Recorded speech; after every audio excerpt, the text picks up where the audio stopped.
Ассаламу алейкум, урматтуу кыргызстандыктар.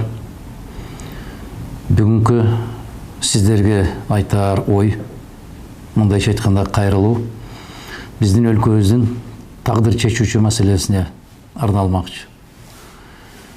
Баарыңыздарга белгилүү, соңку мезгилдерде саясат абдан кызып, оң тарабынан да, сол тарабынан дагы ар кандай пикирлер айтылып, жагдай ушул кезге келип кептелип калды.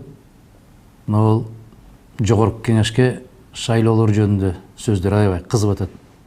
Муну атайын бийлик тарабынан бир аз чыгарып коюп, элдин пикирин билели. Эл кандай болду экен? Баягы эле биз каалагандай сценарий менен өткөрө алсак болобу? Же элде кандайдыр бир башкача талаптар барбы дегендей суроолорго жооп тапканга жасалып аткан аракеттер катарында бааласак болот. Биз бир канча жолу баса белгилеп айтканбыз.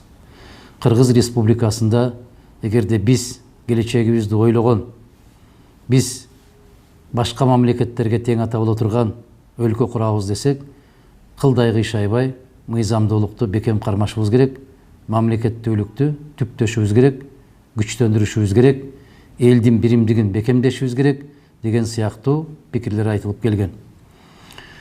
Бүгүнкү түзүлгөн кырдаалда ачык эч кандай бир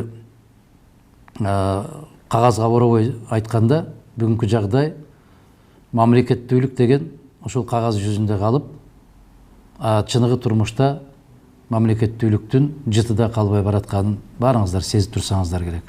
Бул бардык тармактарды алып караңыздар. Билим берүү тармагын аласызбы, саламаттык сактоо тармагын аласызбы, укук коргоо тармагын аласызбы, чет жакалар менен алака түзгөн чек ара маселесин аласызбы, же эл аралык мамилелерди аласызбы, бардык тараптан эмнегедир аксаганыбыз аксаган. Ушул жагдайлардан чыгып кетүүнүн жолдору барбы деген суроолорду көп коюшат. Биз дайым жооп бергенде айтабыз, бар. Бар, болгондо да кашкайып көрүнүп турган жоопторубуз даяр.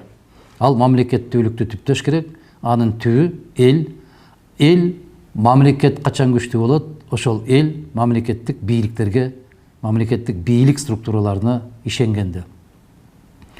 Бүгүнкү күндө мына азыр бийлик шайлоону өткөрүүгө аябай каттуу даярдыктарды көрүп, ичара жарып, 4 гана партияны өткөрөбүз, 4 партиянын ичине кире турган кишилериңер киргиле, бизге жаккан кишилерди киргизебиз, калган кишилердин баарын сыртта калтырабыз деген сассык оюндарын дагы башташты.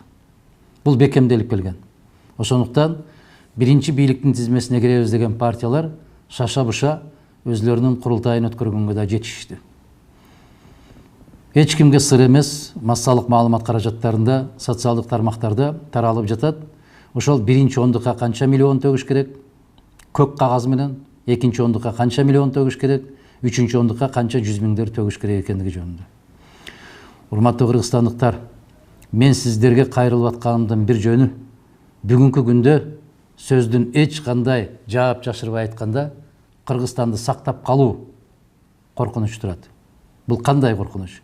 Эгерде биз дали болсо баягы чөнтөктүүлөрдү кайрадан бийликке алып келе турган болсок, биз Кыргыз мамлекети 4-5 киши бөлүп алган менчикке айланабыз. Акционердик коомго айланабыз. Муну баарыбыз көрүп турабыз. Бул өтө коркунучтуу жана опурталдуу. Мамлекеттүүлүгүбүздү жоготуп алабызбы деген коңгуроону кагып келген күнүбүз, көргөн күнүбүз ушул болду. Бүгүн мен шайлоого укугум бар, мен шайланууга укугум бар деген конституциялык укуктар жөнүндө сөз козгогум келип турат. Ага түрткү берген Россия жергесинде иштеп жүргөн биздин жаш жигиттер менен кыздар. Орозайым, Мирлан, Айтилек деген жигиттер кайрылган экен. Биз шайлоого укугубузду калыбына келтирип бериңиздер. 100 миңдеген Россияда иштеп жүргөн кыргыздардын, 100 миңдеген сыртта жүргөн кыргыздардын укугуну ордуна коюп бериңиздер деген талапты коюшкан экен. Мен ошол жигиттерге, кыздарга терең таазим билдирүү менен, терең таазим этүү менен, ыраазычылык билдирүү менен эмне деген сунушту киргизгим келет. Укугум бар деген эл аралык кыймылга айланышыңыздарды каалайм. Бул укуктан жалгыз эле сыртта жүргөн биздин жарандар эмес, Кыргызстандын ичинде жүргөн жарандар дагы ал укуктан ажыраган. Кандайча? Биометрика деген балекетти ойлоп табышып, 40 жылдап бир жерден добуш берип жүргөн биздин аталарыбыз менен апаларыбыз 50 жылдап жашап жүргөн жерлерден өздөрүнүн тизмеден таппай калган башаламандыктары. Бул атайын жасалган арам оокат деп айтам мен. Биздин жашап жүргөн жерибизден башка жакка көчүп кетпегенден кийин биздин тизмебиз бөтөн жерден чыкпашы керек. Эмне үчүн Аламидинде жашап аткан адамдардын тизмеси Кочкордон, Кочкордо жашап аткан кишилердин тизмеси Ноокаттан, Ноокатта жашап аткандардыкы өзгөндөн чыгып атат? Бул баягы Тайыр Сарпашев деген азамат бар эле, азыр аны эч ким эстебейт.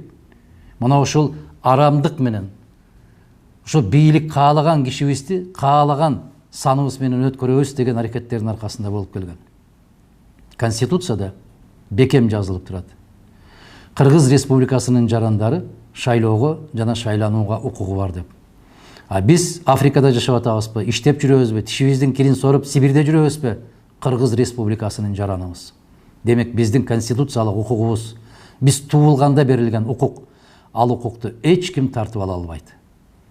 Демек, конституциянын кепили бар деп көкөлөтөбүз.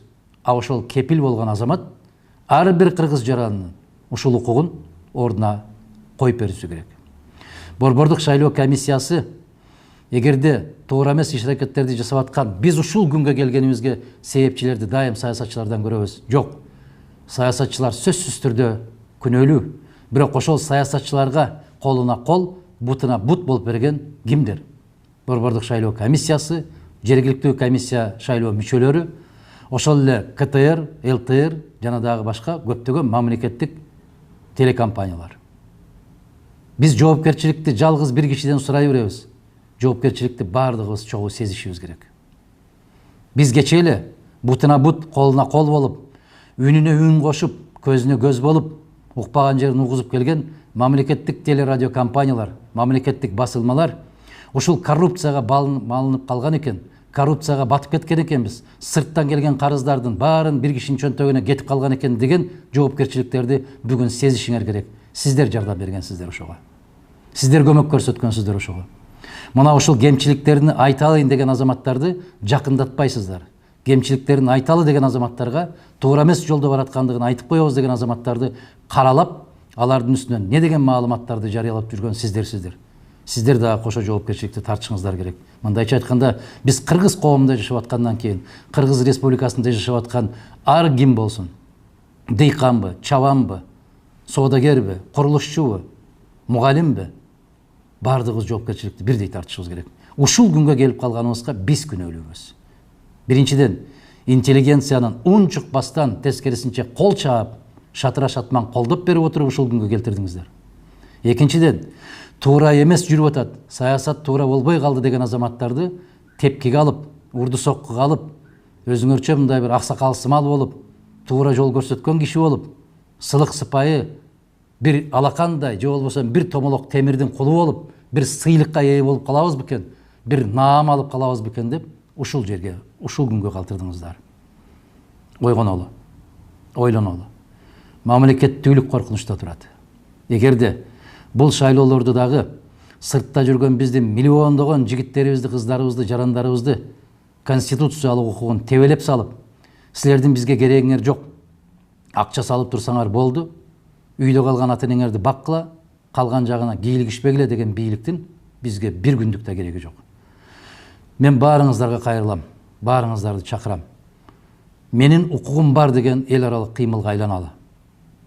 Керекпи? Ушул шайлоодо ар бир кайдыгер эмес жарандын пикирин, үнүн угузганга аракет кылалы. Келиңиздер биригеле. Келиңиздер чогулалы. Келиңиздер өз тагдырыбызды өзүбүз колубузга алалы. Эгерде ар бир инсан мен ушул кишиден алып аткан акчам менен балдарымдын, неберелеримдин, урпагымдын келечегин саттым деген түшүнүктү көкүрөгүнө түйсө, ар бир ичип аткан шорпосу менен мен балдарымдын келечегин ичип жибердим деп ушул пикирди эске алса, эгерде мен жаман жаап атыптыр, суук болуп атыптыр, шайлоого барбай эле койдум десе, мамлекеттин, өлкөнүн, өз урпагыңдын келечегине кайдыгер болгон болсоң, анда 4-5 киши Кыргызстанды бүгүнкү күндө бөлүп алган. Мына ошолордун чөнтөгүнө түшкөн. Келечегибиз өтө караңгы, опурталдуу жана коркунучтуу. Кайрылып кетем. Кайдыгер болбоңуздар. Ар бириңиздердин укугуңуздар бар. Кеп кимди колдоодо эмес, кеп кайдыгер болбошто.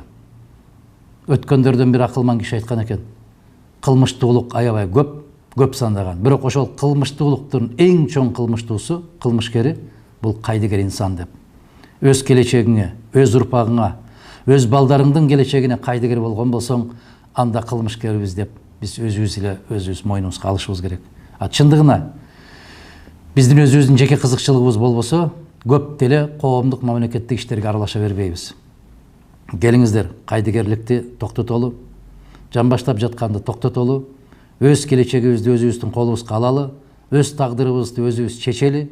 Биз үчүн жогору жактан чөнтөктөрү калың, көп нерсени чечкен байманаптар, бүгүнкү көпөстөр биздин тагдырыбызды чечет десек терең жаңылышабыз. Ар бир инсан өз тагдырына өзү гана жооптуу. Жараткандын алдына барганда баарыбыз өзүбүз үчүн гана жооп беребиз. Тарыхтын алдында, урпактардын алдында биз урпактарга да жооп беришибиз керек. Биз кайсы күнгө калтырып атабыз? Эмне үчүн ушул күнгө кептелип калдык? Ага себептер өтө көп. Байкаңыздар, ким бийликке келген болсо ошонун аркасынан чуркап жүрүп, бийликтен кеткенден кийин артынан кууп тепкилеп жүрүп, башыбызга мүйүз чыгып кеткен жок. Токтойлу, ойлонолу, акылга алчайлы.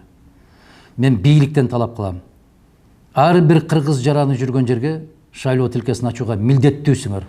Бул менин талабым эмес. Бул сиздер жазган баш мыйзам, ата мыйзам, конституциянын талабы. Сиздер колуңарды коюп, ошол конституцияга ант ичкенсиңер. Ар бир беренесин, кыргыз мыйзамдарын кыйшаюусуз аткарууга ант берем деп ант ичкенсиздер. Антыңыздарда бекем туруңуздар. Ар бир кыргыздын жараны, мейли ал кедей болсун, мейли ал бай болсун, мейли ал Кыргызстандын ичинде болсун, мейли сыртта жүргөн болсун, ал кыргыз. Улуту ким болсо ошол болсун. Өзбөгү болобу, казагы болобу, корейси болобу, орусу болобу, ким болсо ошол болсун, ал биринчи кезекте кыргыз жараны. Кыргыз жараны болгондон кийин ал өз үйүнө кандай мамиле жасашына, өзүнүн пикирин айтууга, өзүнүн салымын кошууга толук кандуу укугу бар. Ошол укукту камсыз кылып берүү сиздердин милдетиңиздер. Биз бүтүн Кыргызстан саясий партиясы, мен макул эмесмин деген элдик кыймыл. Жакын арада Россия Федерациясынын жетекчилигине дагы расмий түрдө кайрылабыз. Себеп Россия тышкы иштер министри Сергей Лавров Украинадагы болгон шайлоолордон кийин билдирүү жасаган. Эгерде Украинанын бийлиги кызыктар болгон болсо, Орусия өлкөсү бардык жерде убактылуу жашап аткан украиндар үчүн шайлоого катышууга толук түрдө мүмкүнчүлүк түзүп берүүгө биз даярбыз деген билдирүүсүн тараткан. Биз Украинадан айырмаланып, Россия менен көптөгөн эл аралык уюмдарда биргебиз. Евразиялык экономикалык биримдикте чогуубуз. Шанхай кызматташтык уюмунда чогуубуз. Жамааттык коопсуздук кеңешинде чогуубуз. Биз абдан тилектеш, пикирлеш, мындайча айтканда, бир уюмда турган бир мамлекетпиз. Мына ушуларды эске алганда, эгерде кыргыз бийлиги кызыктар болгон болсо, Россия бийлигине расмий түрдө көмөк көрсөтүү үчүн кайрылып, кыргыз жаранынын ар бир жүргөн шаарларында, айыл кыштактарында шайлоо тилкелерин ачып берүүгө жардамдашуусун суранышы керек. Менин укугум бар шайлоого, менин укугум бар шайланууга, менин укугум бар Кыргыз Республикасынын жараны болууга. Жараны болгондон кийин менин үнүмдү угууга милдеттүүсүңөр деген шарттарды коюшубуз керек бийликке. Кайдыгер болбоңуздар. Баарыңыздар ушул укугум бар деген эл аралык кыймылга биригишиңиздерди.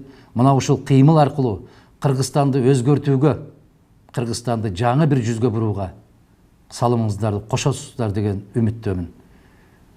Бекем ишенимдемин. Эгерде биз өз тагдырыбызды өзүбүз колубузга албасак, биздин тагдырыбызды эч ким чечип бербейт. Келечегибиз кең болсун, биримдигибиз бекем болсун, асманыбыз ачык, мамлекетибиз бүтүн болсун, элибиз дайым биримдикте болсун. Мына ушул алдына койгон ак максаттары менен Кудай буйрса Кыргызстанды өзгөртөбүз деген ишенимибиз терең. Ар бирибиздин укугубуз бар. Менин да укугум бар. Саламатта болуңуздар.